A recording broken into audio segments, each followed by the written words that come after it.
الموبايل الفيفو الواي 21 دي. طبعا بعد اللي انتوا شفتوه والتجربه اللي احنا عملناها والتجربه دلوقتي، الموبايل هيفضل لسه شغال، لان دي مش اول تجربه للتليفون.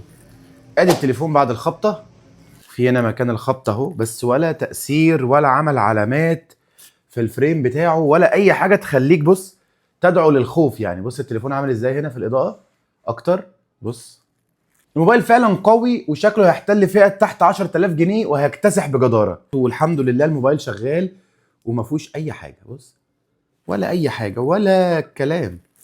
بص يا معلم، بيجي بمعيار IPX 69 بلس، بيتحمل الميه وما تجربش اللي انا عملته في البيت. الشاحن بتاعه ال 44 واط 38 دقيقه كفيله ان هي تشحنه من 0 ل 50%.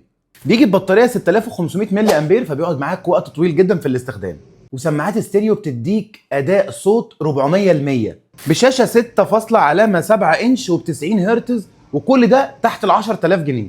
بيجي بكاميرا HD 50 ميجا بكسل، فبيديك وضوح صور والوان زي ما انت شايف فعلا ممتازه. طبعا صوت زي ما انت سامع. بص طبعا الدايناميك 400% فعلا، والدايناميك لايت زي ما انت شايف بتشتغل معاك تفاعليه مع نوتيفيكيشن او اي حاجه انت بتختارها.